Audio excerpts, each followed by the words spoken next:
morning, everyone. Good morning. Good morning. Good to see you all. I'm Bruce from the Education Department. We're here as part of the faculty development team.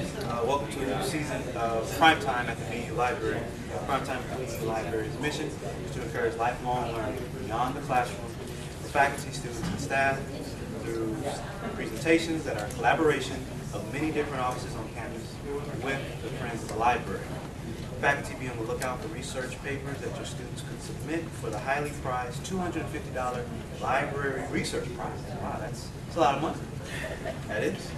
The deadline is February 15th.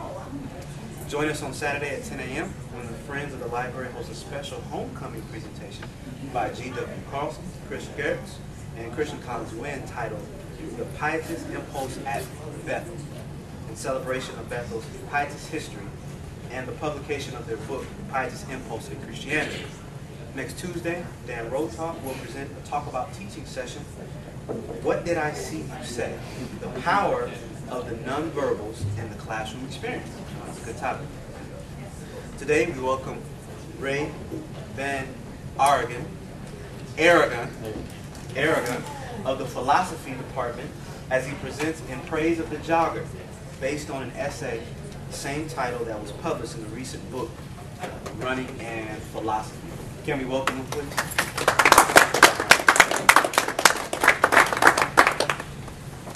All right.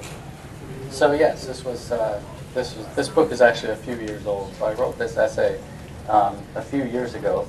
Now, so a couple pieces of background. So this book, Running and Philosophy, is part of a series of philosophy and pop culture books, and there's a lot of them. It started with philosophy in Seinfeld and philosophy in The Simpsons, with The Simpsons and philosophy. So, and those books were big sellers, and so now there are dozens of them on the market. So a few years ago then, 6 or 7 years ago to be honest, I got word that this book was going to be published, and did I want to submit something for it? And so I did. So I should say a little bit about my own background.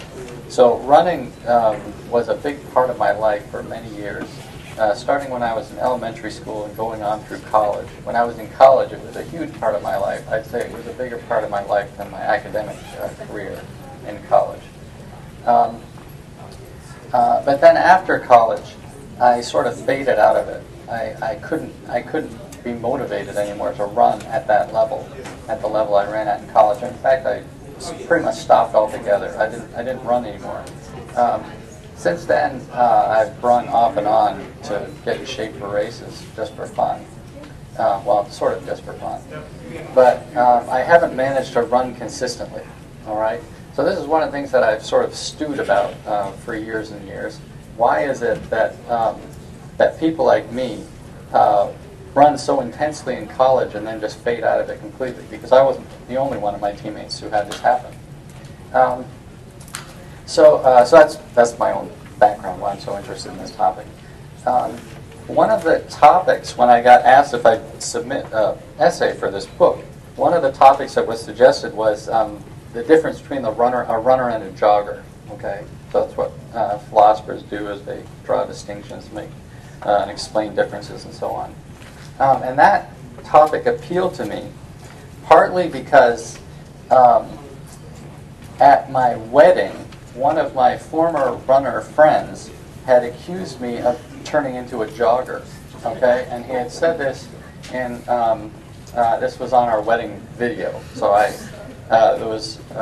so when you have a person taking video of your wedding, and they walk around at the reception getting people to say stuff to you. So I just watched this again last night, by the way. I was going to show it, but I changed my mind.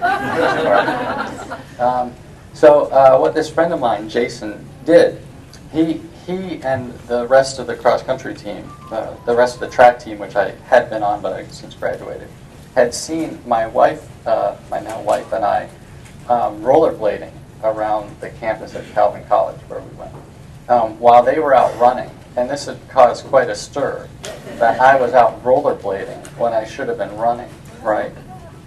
So my friend warned me not to become a jogger. And he said, he said he reported that the team had seen me rollerblading, and he said, "I want you to be a runner." He said, "I don't want you to become a jogger doing it just for fitness. I don't want to see that happen." So that made me think. Then, first of all, I took it seriously. I thought, yeah, that would be a come down from a runner to a jogger. But I've since changed my mind. I've since decided that it would be better if I were a jogger. And I've also decided, and this is the main claim of my article in praise of the jogger, that for most of us, it would be better for us to be joggers rather than runners. So that's the main claim. For many of us who run, it would be better to be a jogger than a runner. Okay? So, what's the difference?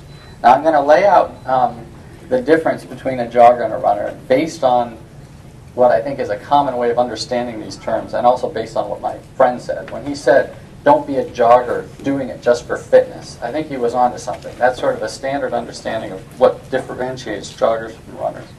So my suggestion then is that joggers and runners are differentiated by motive. What makes them different is what makes them get out to run. Okay? What fundamentally motivates them. So my suggestion, and you can maybe see already why I'm speaking in praise of a jogger, is that joggers run for fitness broadly understood. So for fitness, joggers run for the sake of the contribution that running makes to their living a good life. Okay? And we all know what good exercise can do for you. And that's what motivates the jogger. Okay? They run for fitness. On the other hand, and this certainly fit me, runners run for competitive goods. So they run for competition in some form or other. Okay? So, and I think that's what my friend thought. You know, this is why you should run, is for competitive goods. My friend thought running just for fitness, that's for sissies. I think that's what his idea was. All right. So there's more than one kind of competitive good. And accordingly, I suggest there are different kinds of runners. Okay. And what I was thinking about is what kinds of runners there are. There are two kinds that I'm very familiar with. One is the prize runner.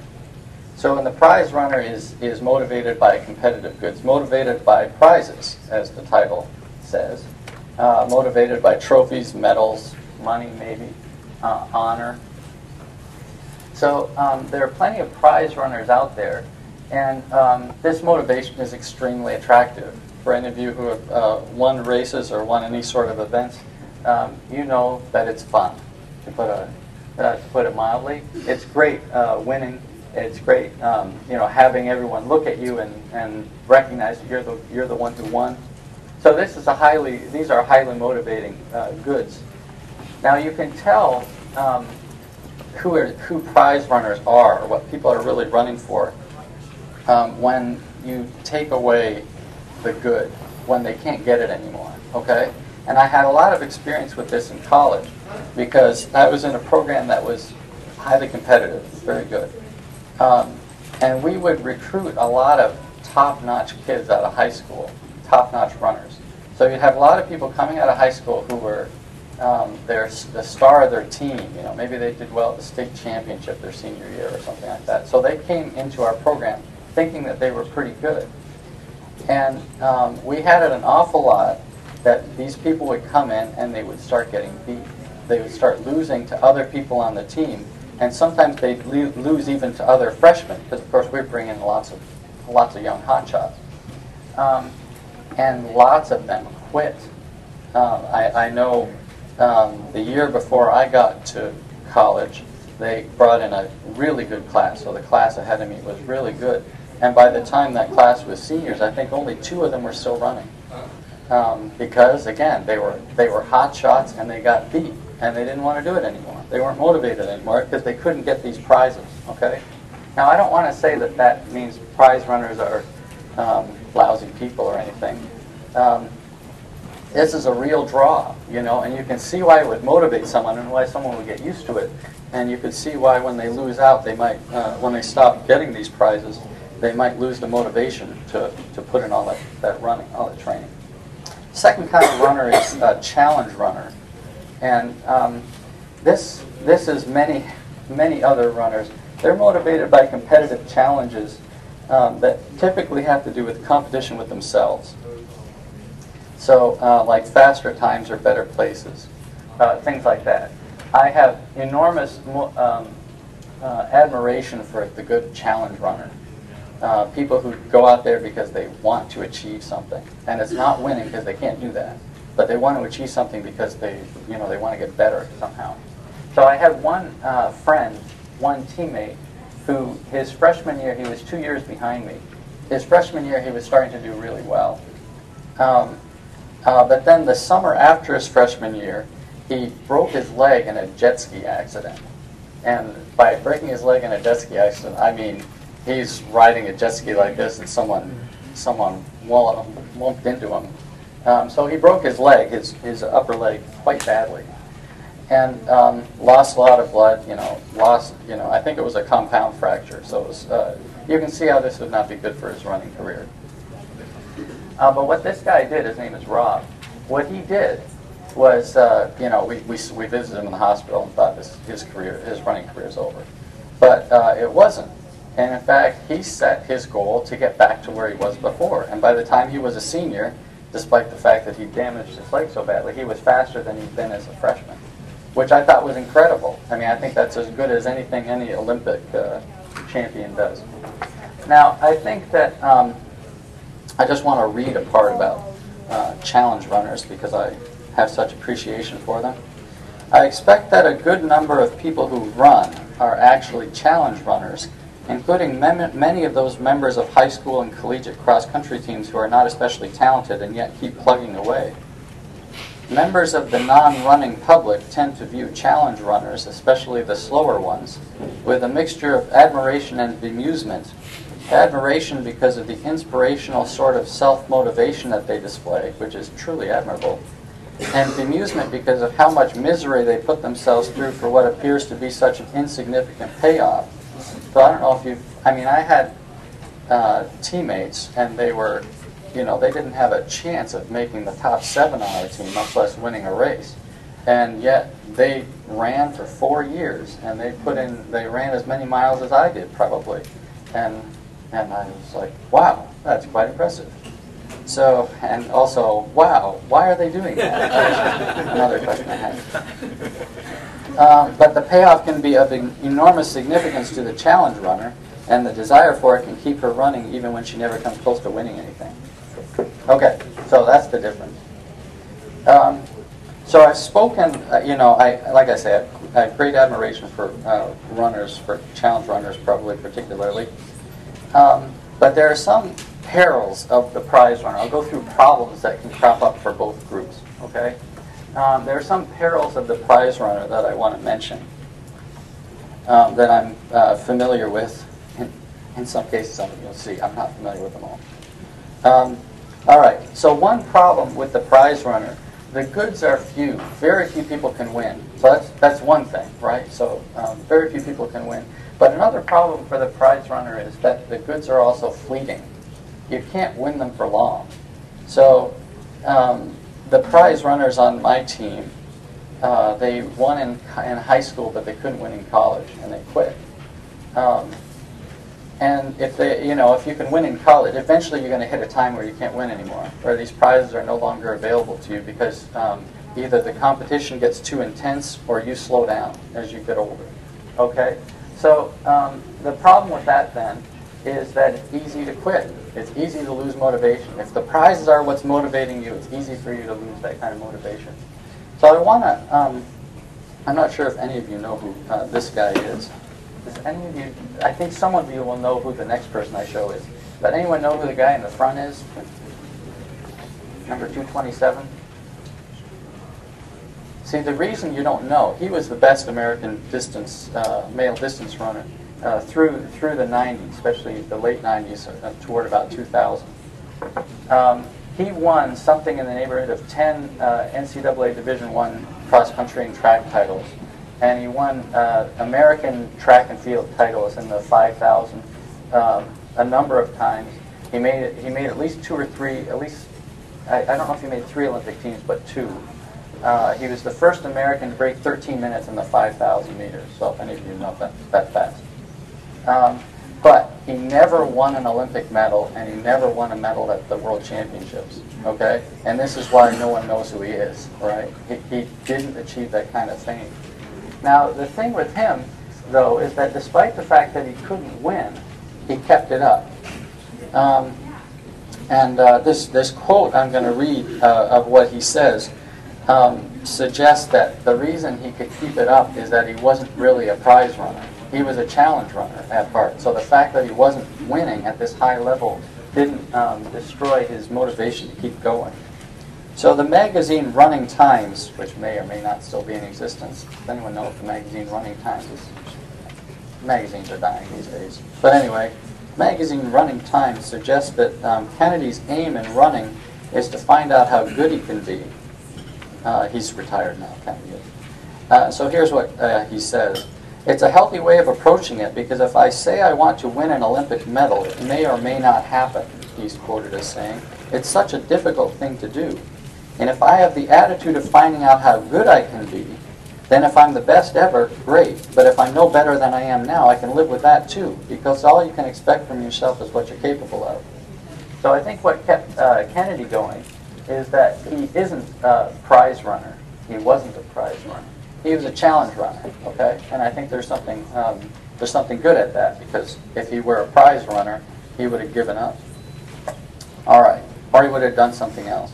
So another peril of the prize runner are they tend to be prone to vices. I mean, obviously, you think pride. If you're motivated by winning, by glory, you can see how that could lead to pride and you thinking better of yourself than you should, for example. Another potential vice is dishonesty, cheating. If your sole motivation is to win, it's easier to win if you cheat, of course, provided you get away with it. It's a problem if you don't. And that brings to mind someone who some of you might know, only this name's going to be up. Maybe you can't read it. Anyone recognize the runner there in the front, number 14? Remember Mary Decker? Mary Decker. Mary Decker Slaney. So Mary Decker was a superstar coming out of high school. I think she still probably has the U.S. women's high school record, though I'm not completely sure about that. She never won an Olympic medal. Her most famous race was against Zola Budd, who was a South African who got British citizenship right before the 1984 Olympics. This was highly controversial. And those two, it was going to be the big duel between Zola Budd and Mary Decker, but they tripped during the race in the 84 Olympics, and both of them, Mary Decker ended up out of the race. But anyway, so Mary Decker made a comeback late in her 30s, by the time she was like 40. And she was doing quite well for a person who makes a comeback in her late 30s and into almost 40. And then she failed a drug test. So, so this is just an example. You know, she cheated, and this is actually, you know, I don't know. She got her lawyers involved, so whether I don't know what ended up getting said about her failed drug test. But she's not the only one who has this happen, right? She wants to win. She probably also wanted to make a living, though I'm not sure how much of a living she would have been making at that time. But at any rate, it led her to cheating. Okay, that's a problem for the prize runner. Some perils of the challenge runner.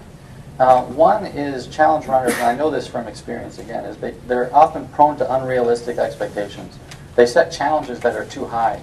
I had this, I coached for a while at the school I used to teach at. And it was always, and it was, you know, it was fun, it was too much, I didn't have time for it. But the one thing that always bothered me is I'd have runners who I knew what they could do. I'd seen them in practice. I knew what they were capable of. And they would go out in a race and run exactly that. And I would say, well done. You did your best. But they seemed to have the opinion that they could have gone 2 minutes faster. And so they'd be really disappointed. So I hated seeing that, you know, these runners who are disappointed when I think they're doing exactly, you know, I think I'm very proud of them and they're disappointed. So that's always kind of hard to see. They're prone to overtraining. I don't know if any of you are run. But the idea lots of people have about running is that if you want to get faster, you just do more, right? You know, you run more miles. And there are all sorts of things that lead to this misunderstanding. But in fact, people can really hurt themselves. They can really cause themselves problems. I had a teammate who was sort of a combination of a challenge runner and a prize runner, but he was definitely an overtrainer, and he ran a lot of miles on a body that just couldn't handle it, and he would pop ibuprofen pills constantly. He'd be taking as much as 20, popping as many as 20 of these pills a day, so that his body wouldn't hurt as bad. So we thought this was insane, but that's what he did. So he's prone to overtraining. You set your goals too high and you train too much and you can hurt yourself. Prone to obsession, and this is definitely a problem with the prize runner too. And here I speak from experience, and I'm not saying that obsession with running is in itself a bad thing. At some points in life, this is okay, I think. Like college, for instance. If you're obsessed with your sport or whatever, I think that's okay. And like I say, I speak from experience. But it can cause trouble when things aren't going well. It can make you hard to live with. It can also, you know, it can make you, especially in other times in your life, it can make you focus too much on it, and it can draw your attention away from things that you should be focusing on. So you think about, you know, parents who get obsessed with this idea of breaking, you know, going 5 minutes faster in a marathon and not spending time with their kids on account of that. I mean, if someone does that, they've gone too far. So obsession can be a real problem. Okay, so those are some of the problems then with challenge runners. It can be a really remarkable and impressive thing for a person to set a goal and go after it. But there are challenges, okay? And all of these challenges can lead to problems over the long term. So let's turn now to the jogger, my favorite person. I was thinking about this though, and I don't know too many joggers. I can't think of. I can think of one who I used to work with, who I think fits this description, but it's very rare. Most of the people I know who run are, you know, they set a goal, and then they run, and then they stop when they achieve their goal, or quit if they don't get it. All right. So the jogger then, I said, is motivated by fitness, runs for fitness. And so here's another way to put the same point, in a more flowery way maybe. A jogger is motivated by the desire to cultivate virtuous habits and promote mental and physical health. So they run because running helps them do their work well and be a benefit to others. They run, in short, because running helps them to live a good life. Okay, and that is what gets them out of the house to run. Maybe not every day, but you know, regularly when they should. So a jogger is a virtuous runner, a person who doesn't do too much, doesn't do too little, runs for the right reason, runs in the right way. Aristotle would love a good jogger. Though he didn't mention this as one of the virtues, but there's virtues connected to it. All right, so why I speak in praise of the jogger. A jogger avoids the perils of the runner that I've talked about. So this goal, unlike the prizes of the prize runner, the goal of living a good life is not fleeting, right? It's not something that you can achieve and then you can't achieve it anymore. Though, of course, there are different requirements for different periods of life. A good jogger, you know, gets old like the rest of us, and early in life, maybe they can run faster, they can run more maybe to stay in shape, to contribute to the good life, and later on they can't do as much, maybe they have to do other kinds of exercise activities. But at any rate, different requirements for different periods of life. The jogger is not prone to obsession. I think a problem with obsession is it inhibits your ability to live a good life, especially for many of us who have we can't afford to be obsessed on one thing because our lives are broader than that. A jogger is also not prone to dishonesty, to cheating, because that would completely defeat the purpose of what the jogger is trying to do, right? The jogger isn't trying to get fast to win prizes. The jogger is trying to live a good life, and dishonesty gets in the way of that. The jogger is also not prone to fulfilling the goal and then quitting, because the goal of the jogger is never fulfilled, right? Living a good life is a constant practice. It requires constant dedication and perseverance. Any of the other goals, the goal of winning a prize, if you really want to train for a race in order to win it, once you've won, well, now you need something more, right? And very often, and I know this is part of my own experience, I run a race, and then I train sporadically for a while, and then I fade out altogether, and then I have to start all over. You think about challenge runners, same problem. They want to run, 2 minutes faster than before or something like that. Well, when they do that, then the goal's gone, right? And then they either have to come up with a new goal or they fade out. You think about even someone who runs to lose weight, which is a fine reason for running. But once you lose the weight, it's very easy. You can't say, okay, now I'm going to run just to keep that weight off. Well, some people can keep doing that, but most people probably can't.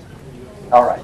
So the jogger is not prone to doing that because the goal is never fulfilled, right? It's a constant process, living a good life and exercising appropriately. So given all this, I speak in praise of the jogger. It's difficult to have this kind of virtue. I mean, it's very hard to be motivated to live a good life and to be motivated to do something that is difficult in itself. Running can be very difficult. You don't always feel great. And to go out and do that solely for the sake of this fairly abstract goal of living a good life, of being healthy, of being fit, that's very hard to do. And so, like I say, I have very few people, I can't think off the top of my head of too many people who fit this description. So the goal is noble, but it's not concrete. It's not something you can grab onto, and it's never definitively fulfilled. So on the one hand, this means the jogger doesn't ever quit, lose interest. But on the other hand, that is a difficult goal to be motivated by. And I think anybody who's tried knows that. So not everyone can be motivated in this way or can exhibit this sort of discipline. So I think, so the pressing question for me has been, how can a runner become a jogger? And this is what, so my friend says, what are you being a jogger for? I don't want to see that happen. I want to see you be a runner. And I've come to think that the opposite is true. I'm a runner. I'm actually training now for a race. I really wish I could do that without having a race as a goal. I wish I could do it just because it's good for me, right? And my success at that over the years has been limited. But I want to just conclude with the last paragraph of this little essay. And yet, so I say, I long to become a jogger, but so far I haven't managed to do so. And yet I have not given up on that dream. My hope right now is that if I train, and this I wrote years ago, 4 or 5 years ago. My hope right now is that if I train from race to race, enjoying the benefits of running and making it a regular but non-dominant part of my life, eventually I won't need the races to motivate me anymore. There is no guarantee that I will succeed, and I haven't yet. Though I think I'm getting better. I mean, I feel like as you get older, sort of the desire to be healthy becomes more pressing. The need to stay healthy becomes more pressing than when you're younger. Okay, there is no guarantee that I will succeed at this. But you can see in this discussion how far we've come. My friend, in his videotaped admonition, suggested that for a runner it would be a real come-down to become a jogger. I now hope to the contrary that being a jogger can serve for me as a stepping stone to becoming being a runner can serve for me as a stepping stone to becoming a jogger. Far from a come-down, that would be a truly magnificent achievement. All right.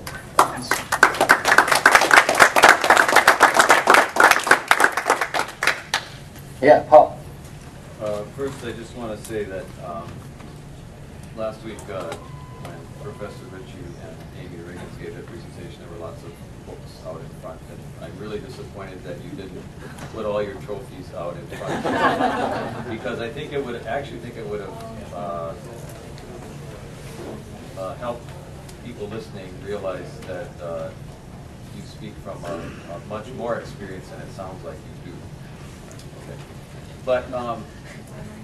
But I do have one question, and this is the way you describe the jogger is almost completely, the virtue of jogging is instrumental.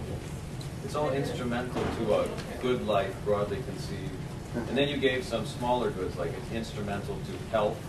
It's instrumental to helping me have more energy to do my regular work, things like that. And I guess what I was wondering was, is there a way to talk about jogging as coming to a place, now maybe you have to jog a lot in order for this to happen, but coming to a place where just the experience of jogging itself, the running in a jogger mode, shall we say, the running itself is its own reward. At least, could that be a piece of your analysis? Yes, so the question I have to repeat, and I'll repeat part of it. So the question has to do whether I've been treating jogging or running as an instrumental good, as something you do for the sake of something else. And the question is, couldn't the running be something good in itself? And I think yes, absolutely. I mean, from my own experience, I always ran for this. My fundamental motivation was something else. It was competitive goods. That's why I did it. That's why I do it. But I know that running can be a joyful experience. It isn't always, but it can be. It can be the sort of experience that only runners know, right? Maybe people who exercise otherwise know too. But the joy of running fast and feeling like your body can do what you want it to do, and feeling like, you know, and running through nature and all that, it's a wonderful thing. So yes, and I think enjoying those kinds of experiences, that, you know, that's good in itself and also good for the sake of it, the way it fits in with a good life. So I don't emphasize that much, in part because, like I say, for me, running is fundamentally a instrumental good. Yes, Barry. I'm wondering about the role that socialization plays in shaping how you think of yourself as a runner as opposed to a jogger. On the one hand, running appears to be the ultimate solitary activity. It's just you against everybody else in the field. But as you've been indicating, our shaping experiences as runners, if we run, is on teams, whether it's a high school team or a college team. And I was wondering if you thought about that aspect, that even though running is in some respects an individual activity, you're trained in it as part of a team. So the question is, how does running is often thought of as an individual activity, but it's also very much a team activity. I think, you know, looking at my own running career, I would never have run and had the success I did without a team to push me and to run with.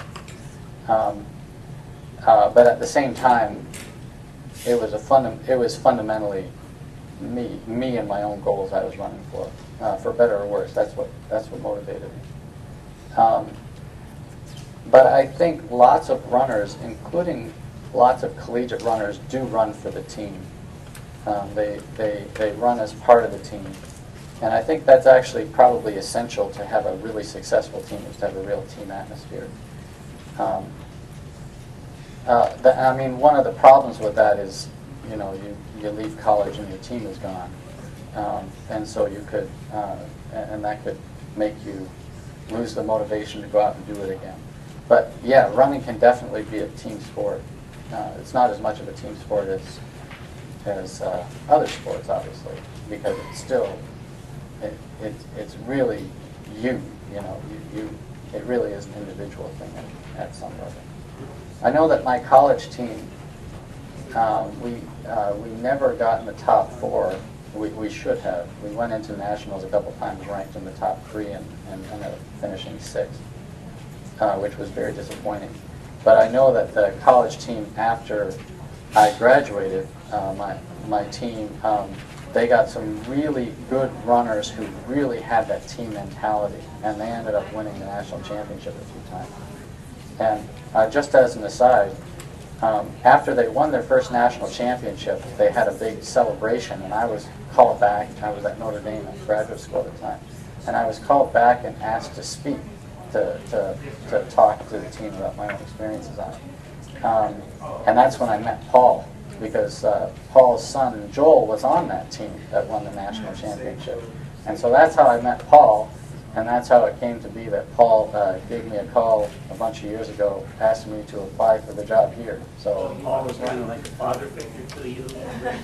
no, he was not. We didn't talk very much during those years. The grandfather figure.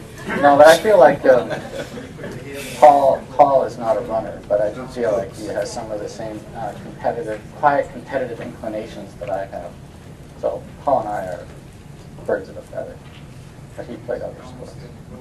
So in addition to philosophical or sociological differences between running and jogging, are there also physical differences? Can a jogger run fast if she wants to? I think so, and I think there's absolutely nothing wrong with a jogger to set goals and to, periodically to add spice and variety to running. I think it's probably a good thing.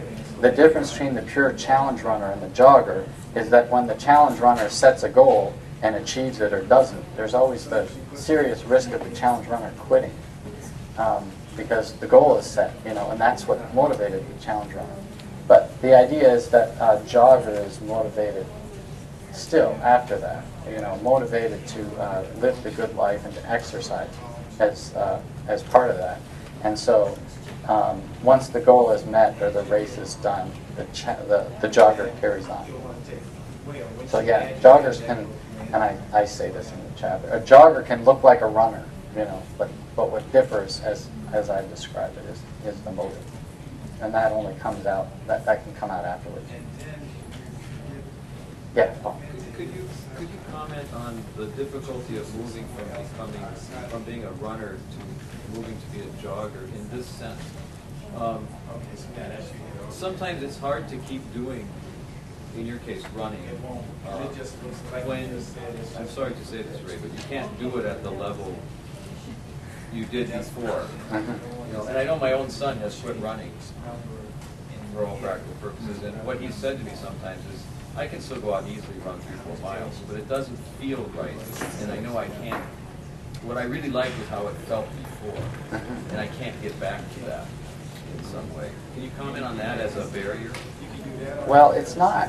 I ran one race a bunch of years ago, and I came in second, and I ran 3 minutes slower than I ran in college. This for a 5K. And I wasn't particularly discouraged because I could see it coming. I knew that was going to happen. But the guy in front of me, who was over 40, like 42 or something, he told me afterwards he was just disgusted with how he did because he had gone 2 minutes faster than that in college. And I was like, well, join the club, But he couldn't get over that. And I don't know. I mean, the feeling of running fast that I had in college, to some degree I'll never get, but you can sort of get echoes of it. What's discouraging was like this summer we were at a track and my kids wanted to run around the track and see how fast they could go, and so then I did too, and I could feel that floating just a little bit, what it's like to run fast. I could feel it just a little bit. And then I asked Janelle, my wife, so how fast did I run? And it was a minute 26, which is about if I run a marathon when I was in college, that's how fast I would have gone. I could have run that fast for miles and miles and miles, and I was tired. So it is a little, so to answer your question, it is a little disturbing. You can't get that rush, but you can get an echo of it. There's still that feeling of feeling good and strong that you still get even when you're slow. That's my experience. so it's not completely gone. I'm very happy about that because that feeling, that's something to run for. All right. Yes. I have kind of a similar experience. I ran all the way through high school cross country and track. And ever since high school, there's no motivation to go out and run because the team's not there. So, I mean, for me, it's a really social thing. You know, like if I don't feel like I am being supported and supporting others in my running, I don't see the point of it. or like it's not as easy for me to go out and run. Right? Yeah. So I mean, I don't know what I would be questioning, but I feel like that's my experience. You know, I think a good thing, so the question is social motivation to run, which I do think is a big, I think a lot of people, I've talked to a runner on the team here, on the cross-country team here, who says just that, you know, that's why she runs. It's a social thing, it's a team thing. And I think the hope then is that you can somehow recover that, you know.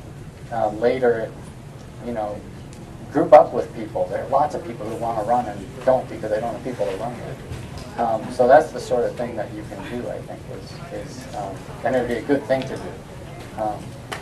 If you're not really motivated by challenges, and you don't just do it just because it's good for you, but you do it for social reasons, then I'd say try to do that. Try to run with other people. I think that's a really good thing to do. Actually, having a regular group to run with, I think, can be a really good thing. Just one more example. My daughter runs in Kenya in the Rift Valley with a Kenyan man called Crocodile, and she was never a runner before, and she has to do it every day going through the mountains because he believes that white women from America can't run. So there's also kind of a saving face. Right, yeah, I can see that. Well, this concludes our time. Let's give them a hand. Thank you.